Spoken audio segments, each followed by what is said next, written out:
Before I joined the Army, I thought I understood what I was signing up for. I had seen the posters. I had watched the videos. I had listened to the speeches about honor, about discipline, about serving something greater than yourself. And I believed every word of it. They told me about pride. They told me about purpose. They told me about the brotherhood, the structure, the meaning that comes from wearing a uniform and standing for something real. And those things, they aren't lies. I want to be clear about that. Those things are real. But there were other things. Things no one put in the brochure. Things no recruiter sat across the table from me and explained. Things I had to discover on my own, in the dark, when I was exhausted and questioning everything. And honestly, I wish someone had told me. Not to scare me away, not to talk me out of it, but because the truth, the full truth, deserves to be spoken. So this is that conversation, the one I never got to have. When most people think about the Army, there's a picture that forms in their mind. You've seen it too. The soldier standing tall at the top of a hill, the flags, the salutes, the march in perfect formation. The sense that every day is a mission, every moment is charged with purpose. Every person around you is already forged from something stronger than ordinary life. There's pride in that image. There's adventure, brotherhood. The idea that you will belong to something ancient and powerful, that you will be part of a story larger than your own. And you know what? Some of that is real, more than you'd expect. But the first thing no one tells you is what it actually feels like to walk through that gate on day one. It doesn't feel like a movie. It doesn't feel like a poster. It feels disorienting, like someone took everything familiar, your name, your routine, your sense of who you are, and quietly removed it. You don't know the rules yet. You don't know the language. You don't know where you belong, what's expected, or whether the version of yourself you brought through that gate is the version that's going to survive. You feel small. You feel confused. And the worst part is that everyone around you seems like they've already figured it out, and you're the only one who hasn't. That feeling doesn't last forever, but those first days, they're humbling in a way no one prepares you for. You came in thinking of yourself as someone capable, someone ready. And the Army spends the first few weeks systematically, deliberately, and efficiently dismantling that self-image. You don't walk in as a hero. You walk in as someone who has to be rebuilt. And if you understand that before you go in, if you walk through that gate already knowing that what's happening is a process, not a punishment, you will handle those first weeks completely differently than I did. Because I thought it was personal. I thought I was the problem. It wasn't personal. It's the architecture. That's what they don't tell you. Here is what nobody says out loud before you sign. The Army will break you before it builds you. Not metaphorically, not as a motivational phrase. I mean that in a very literal, very deliberate sense. There is a phase, and every soldier who has gone through training knows exactly what I'm talking about, where the entire structure around you seems designed to locate the weakest parts of who you are and apply maximum pressure to them. They push you physically, yes. But what they don't tell you is that the physical challenge is almost secondary. The real assault is mental, and it starts early. Long before you're physically exhausted, you're already being asked to make decisions under pressure, to follow commands that feel arbitrary, to function when you don't have enough information, enough sleep, or enough certainty about anything. You will question yourself. You will question the decision to join in quiet moments, and there aren't many of those. You will ask yourself who you thought you were, and whether that person actually exists. I had a moment. I think most soldiers have a moment, where I wanted to quit. Not because I was physically broken, but because I couldn't recognize myself anymore. The identity I had walked in with was gone, and what was being built in its place hadn't arrived yet. And in that gap, in that in-between place, I felt more lost than I had ever felt in my civilian life. What they don't tell you is that this phase is the point. The Army isn't trying to destroy you. It's trying to find out what's underneath. It's stress testing the structure of who you are. Because the situations you may eventually face, the ones that matter, they don't care about your comfort. They don't care about your self-image. They only care about what you're made of when everything else falls away. The Army doesn't just train you. It breaks you first. And the soldiers who come out the other side, the ones who survive the breakdown phase, they're not the same people who walked in. They're harder, quieter in certain ways, more capable of sitting with discomfort, more disciplined not because it was drilled into them from the outside, but because they discovered through fire what it actually takes to hold themselves together. That version of you is worth building. But the process to get there? It's harder than anything they put in the brochure. There's a conversation nobody has with you before you enlist, and it's the most important one. Fear doesn't leave. I don't care what movies you've seen, what stories you've heard, what image you hold in your mind of what a soldier is. The fear doesn't disappear. It doesn't get replaced by some superhuman calm. The soldiers around you who look completely composed in high-pressure situations, they're not fearless. They're trained. There's a difference. What the Army actually teaches you, what takes months and years to develop, is a relationship with fear that is functional. You learn to let it exist without letting it decide. You learn to feel the weight of a situation fully, accurately, and still choose your next action from somewhere rational, somewhere trained, somewhere above the noise. That's not natural. That's not something you arrive with. It's a skill, and like every skill, it takes repetition, discomfort, and failure before it becomes reliable. But there's more to the mental game than fear. There's pressure, constant, sustained, invisible pressure, not just to perform physically, but to perform emotionally. To be competent, to appear confident, to not be the one who cracks in front of the group. In a culture where visible weakness carries consequences, social consequences, professional consequences, you learn very quickly to internalize things that might have previously gone outward. You stop saying, "I'm struggling," in most contexts. You learn to carry things without display.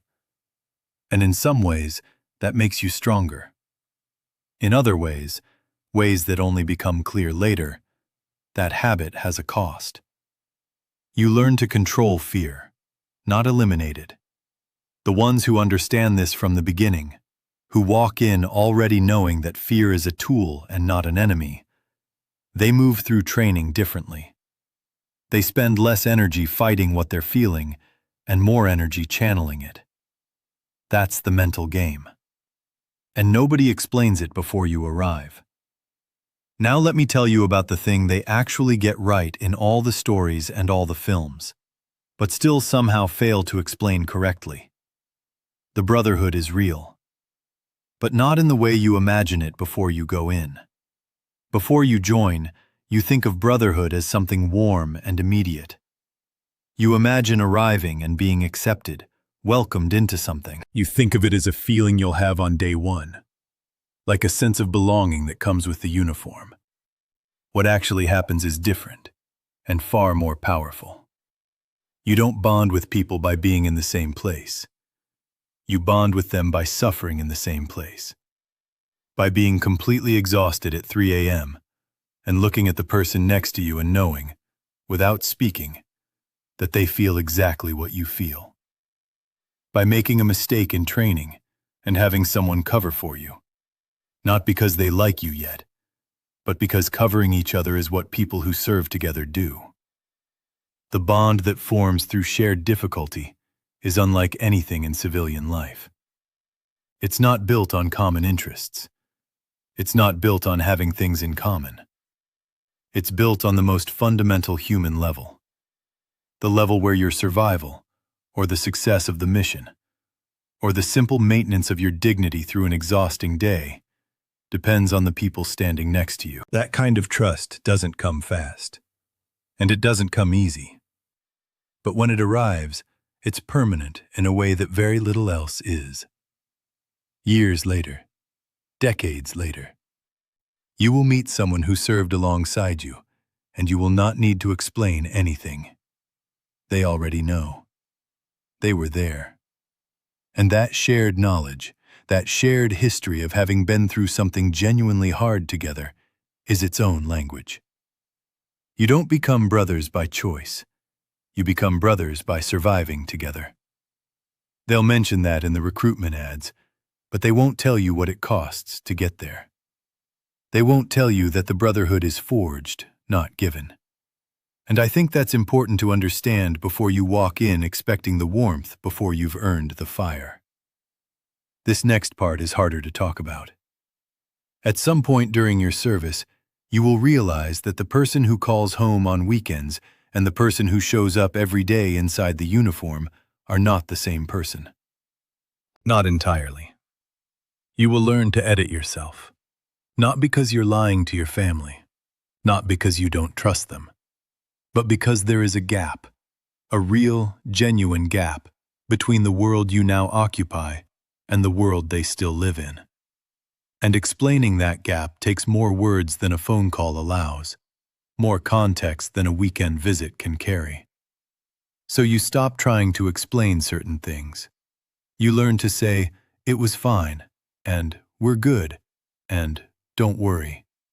Not because everything is fine, but because the alternative is either a long silence while you try to find the right language, or a conversation that ends with your mother or your father or your partner more worried than they were before you called.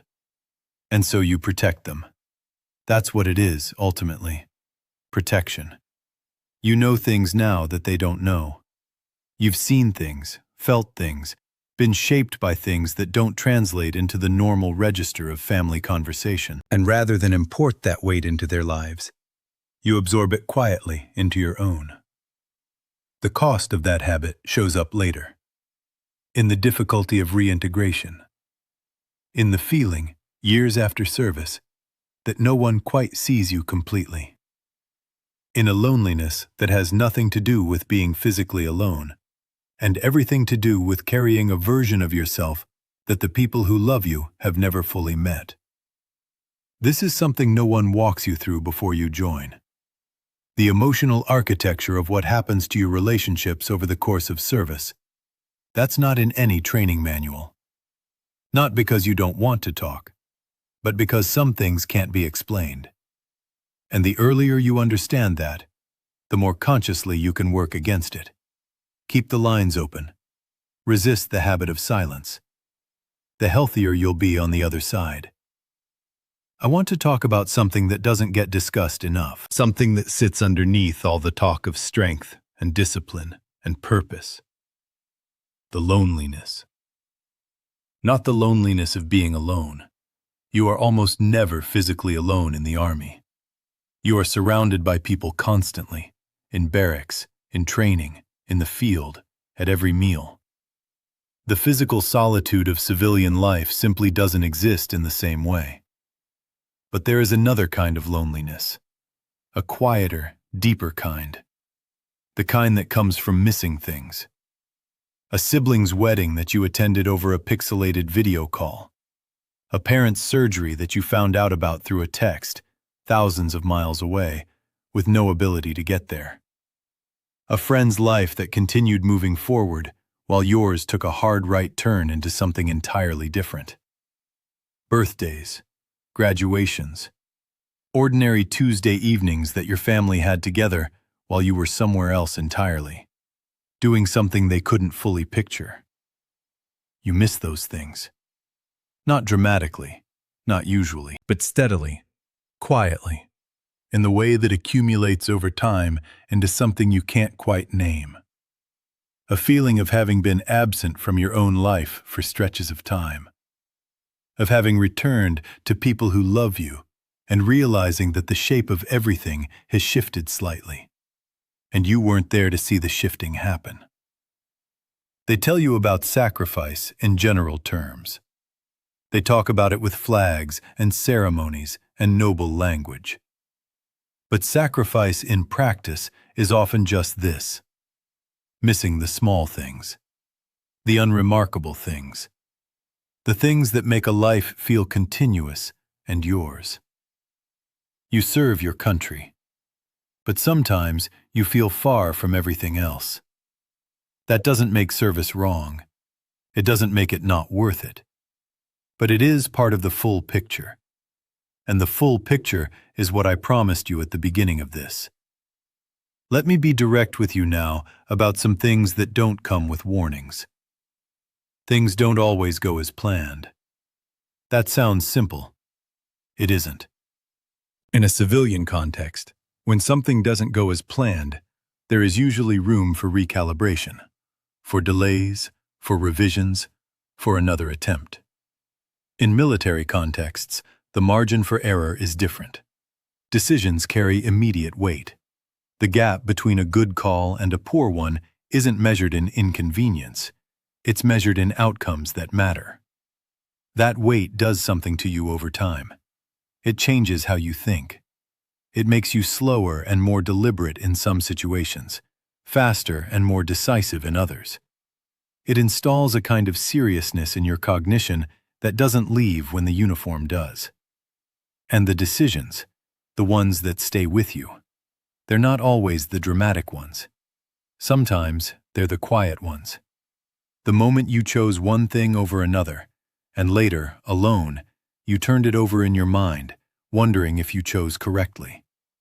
The Army trains you to decide quickly and commit fully, but it doesn't fully prepare you for the living with, which happens in the silence afterward.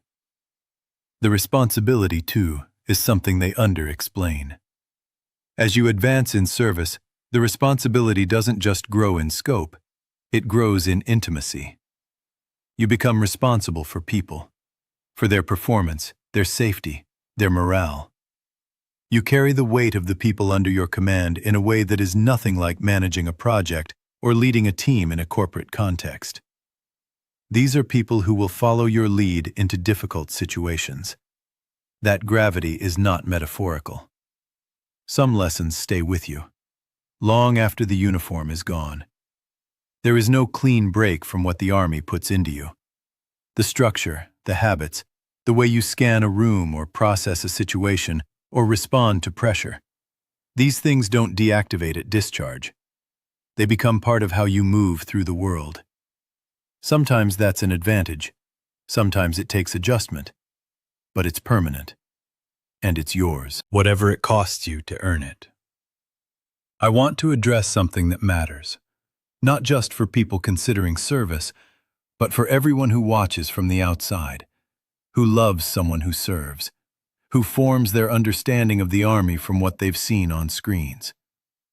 The Army is not an action film. The majority of service is not dramatic.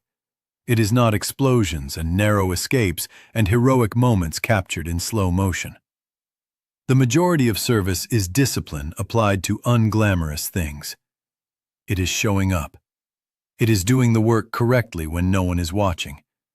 It is maintaining your standard when you're tired, when conditions are difficult, when there is no audience and no recognition, and no particular reason to do the thing well other than the fact that doing things well is who you've decided to be. That kind of discipline, the ordinary, daily, unfilmed kind, is the real foundation of military service, and it is completely absent from most of the cultural representations people consume before they decide whether to join. People also misunderstand what the Army asks of you psychologically. It doesn't just ask for physical capability. It asks for something more fundamental: the willingness to subordinate your individual preference to a collective purpose. Over and over again. in situations large and small.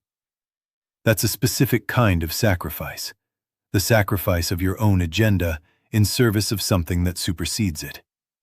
And it requires a level of humility and commitment that not everyone arrives with. And then there is the change, the permanent, irreversible change. People who haven't served sometimes expect that the person who left will return. That time in the army is something that happens and then ends, and the person comes back to the same starting point they left from. That is not how it works. The army changes you. Not in a broken way, not in a damaged way, but fundamentally, in the structure of how you carry yourself, how you approach difficulty, how you think about accountability and responsibility and time. You don't come back the same. And the people who love you need to understand that, and you need to be able to explain it, which means you need to understand it first. I want to zoom out for a moment, because this conversation isn't just for the people considering enlisting. It's for all of us. One of the things that becomes clear when you've served is how little most people understand about what service actually means. Not in the ceremonial sense, not in the "thank you for your service" sense, but in the genuine human sense. In the sense of what it costs, what it builds, and what it takes from and gives to the people who go through it. When we reduce soldiers to symbols, when we see them only as heroes in the abstract or as damaged figures in a different abstract, we miss the actual human experience. We miss the complexity. We miss the ordinary Tuesday afternoon in training, where someone is just a person, struggling with something small and specific, trying to figure out who they are inside a structure that is constantly testing that. Understanding the full picture, the confusion and the pride, the loneliness and the brotherhood, the breaking and the building. That's not just important for potential soldiers. It's important for the people who vote for how soldiers are deployed. It's important for the families who wait. It's important for the culture that sends people off and then sometimes struggles to receive them fully when they return. The human side of service is the side that gets underreported. And giving that side the attention it deserves, speaking about it honestly, without either romanticizing or pathologizing, that's how we actually honor the people who choose this path. Not with simplified stories, with true ones. I've been asked, more than once, whether I would do it again. It's a harder question than it sounds, because it is not a single thing. It's thousands of days. It's the breakdown and the rebuilding. It's the loneliness and the brotherhood. It's the lessons that stayed, and the moments that cost more than I'd anticipated, and the version of myself that I found on the other side of all of it. Yes, I would do it again. But I would go in knowing the truth. I would go in understanding that the beginning is supposed to feel like this, disorienting, humbling, relentless. That the fear is part of the process and not a sign of inadequacy.